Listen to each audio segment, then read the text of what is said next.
Okay, so this is my haying video from this summer. I think I shot this sometime around July. I can always check back and make sure, but this is some footage of me flipping the hay over, trying to get it dried out, get it ready to be baled. I'm pulling it with a 1958 Ford tractor. It's a little four-cylinder gas engine in it. Works really good for doing small haying jobs like this and whatnot. Here you can see there's just a shot of our solar array. It's a 30.4 kilowatt system.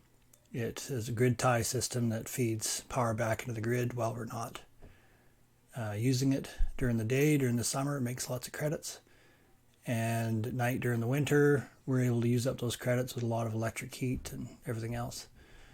So right away here, it's going to flip over to video on the tractor. Flipping over the hay, everything was working great. The tractor decided to quit. So now I got to figure out what's going on with it. This system runs a 6-volt battery with a positive ground. And let's see what's going on.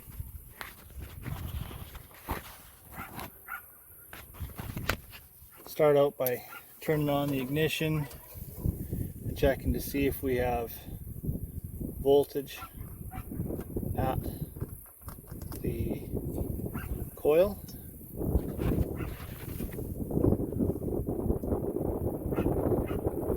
We do. Voltage traveling through the coil. There's voltage at the distributor.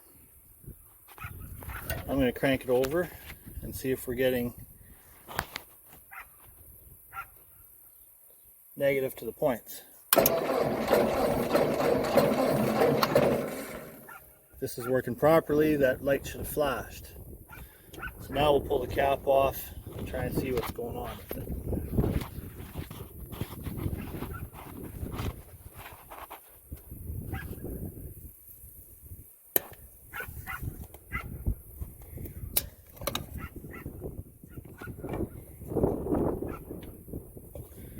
Rotor off, pull some clip out of the way. I'll move this coil wire so you can see.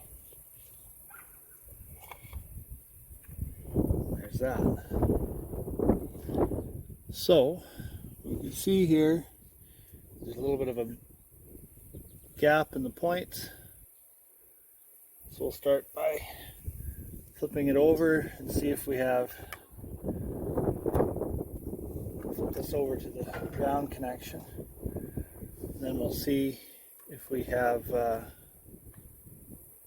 ground. So right here we have ground right now. Can't see it. There it is.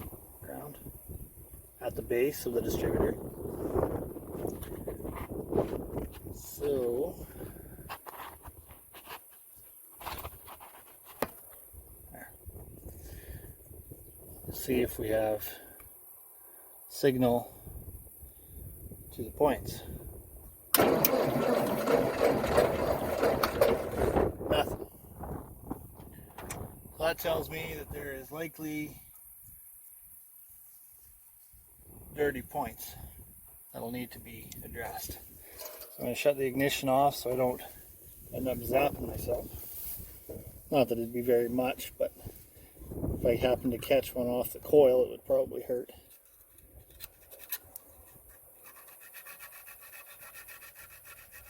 So just clean the points up a little bit.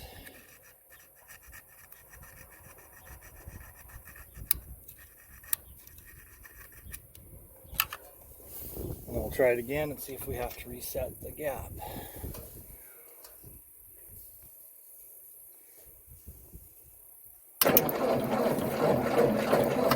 Looks like we got spark now.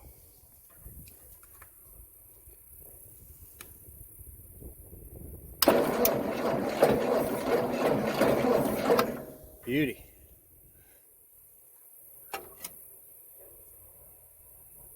Should check the gap while we're in here, just to see what it's at. Let's try and see if it's somewhere around 20.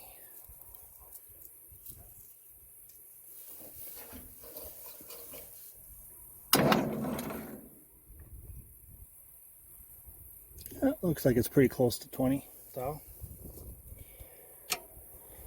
So we'll put it all back together and see if it'll start again.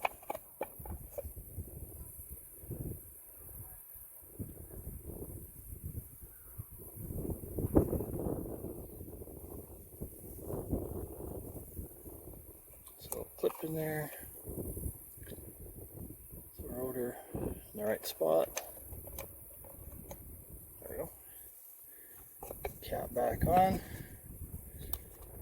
Oil wire.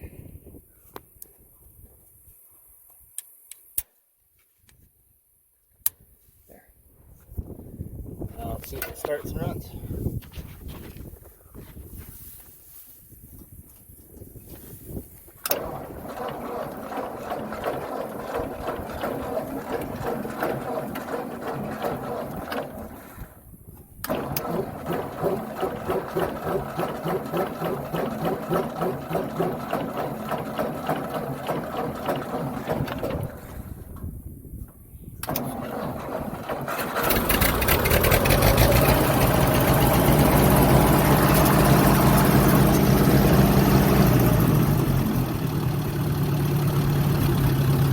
It's a little flooded, but now we're good to go again.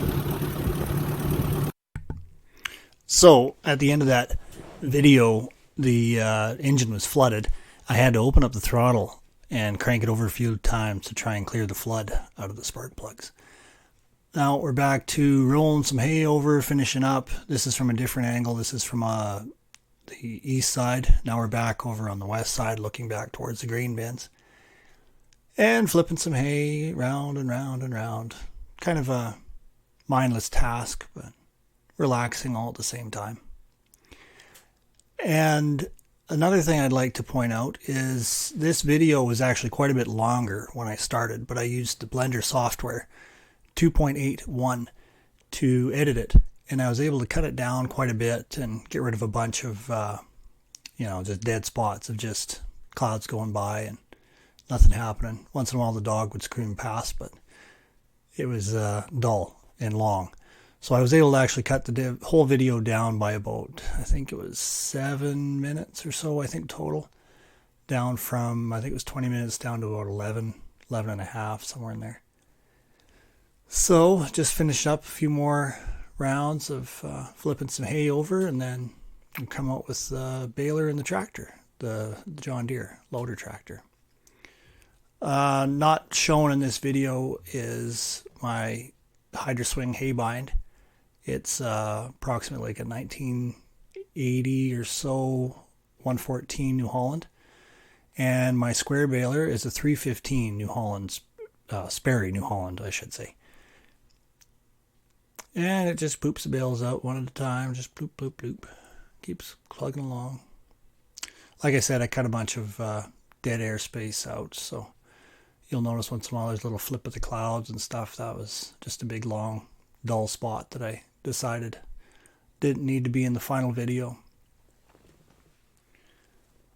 If you look real close, way off in the background, once in a while you can see my wife cruising around on the lawnmower.